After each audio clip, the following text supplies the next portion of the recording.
Hello, my name's Warren Scott. I'm the Senior OD Manager in Workforce, and I'm going to talk to you about leadership, and more specifically, what is it that leaders do. So I'd like to talk to you about change, particularly leading change. It's a very current topic. The pace of change is increasing. It's becoming increasingly important as a leader to be able to lead change. Now, particularly what we need to pay attention to are the people aspects of change. And that is, how can we win the hearts and minds of people through change? How can we introduce this change in a way in which people at least understand it and hopefully buy into it and see it as a good thing?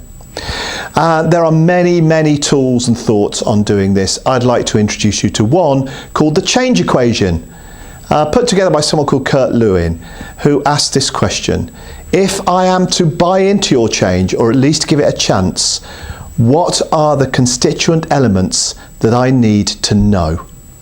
And from his work, he discovered this. And here is the change equation. V times D times C times S is greater than R equals change. Now, on its own, of course, that means nothing, but let me see if I can explain what that means.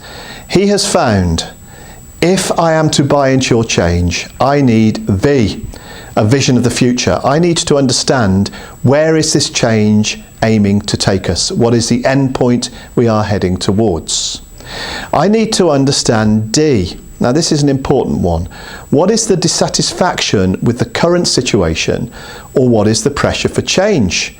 I need to know, if I'm performing well, my team's performing well, but you're asking me to change, I need to know why. It's a basic element if you want me to buy into your change.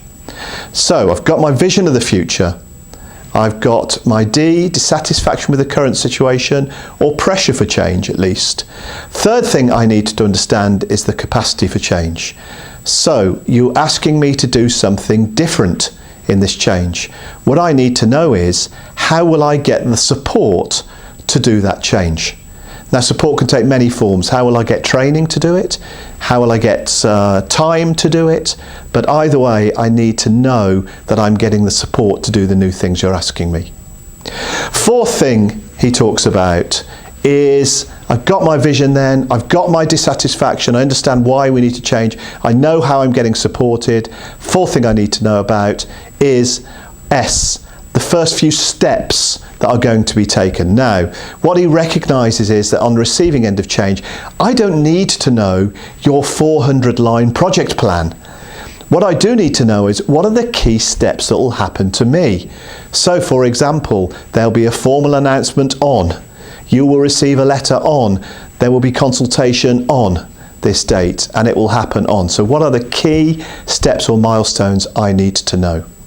Now, what Kurt Lewin has found is that if those things are in place and they are greater than the perceived cost of change, or the R that he's put here, then people are more likely to buy into the change. Now, why is our perceived cost of change?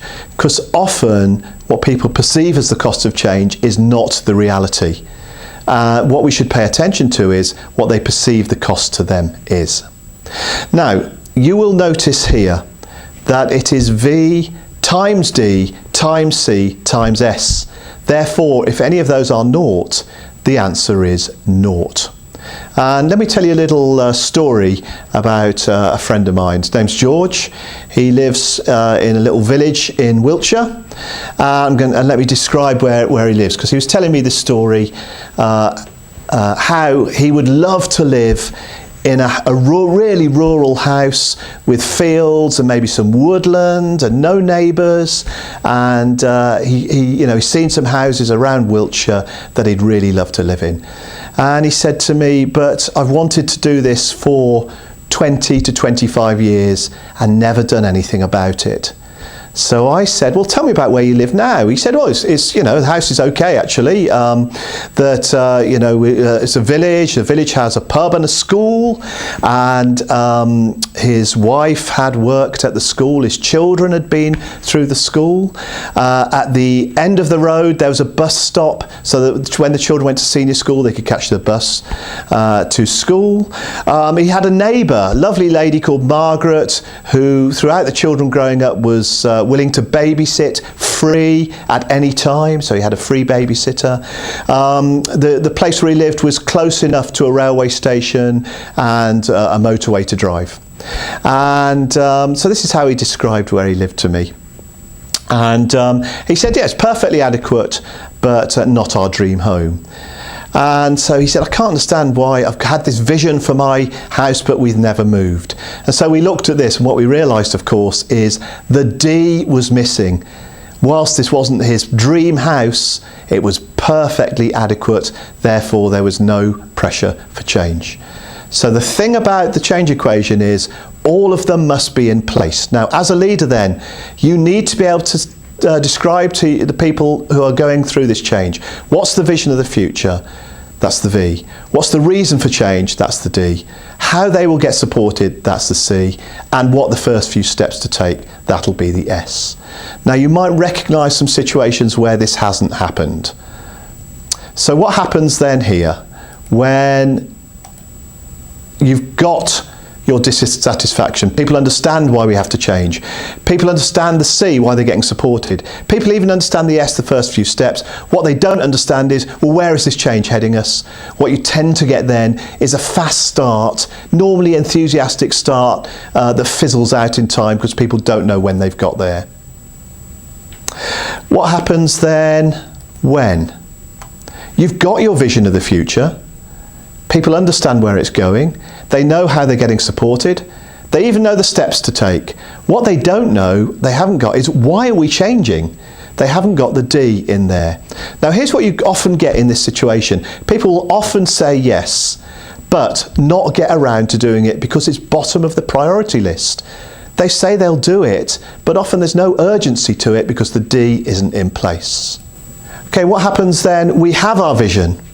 People understand where it's going. They know the dissatisfaction, why we need to change. They know the first few steps, but what they don't know is how they will get supported in doing this.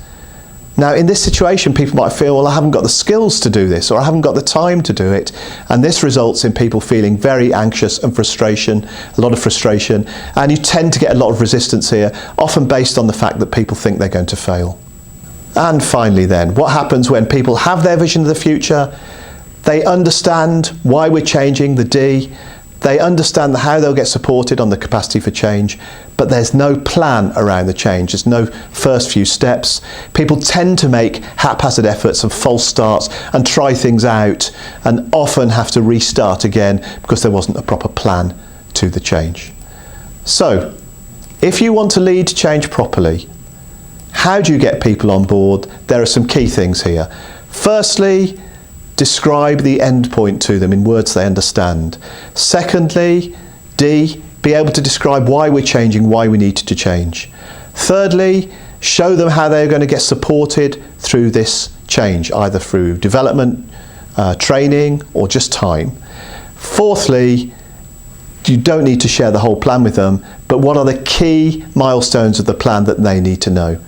Do that to people, and people are much more likely to A, understand, and B, buy into your change.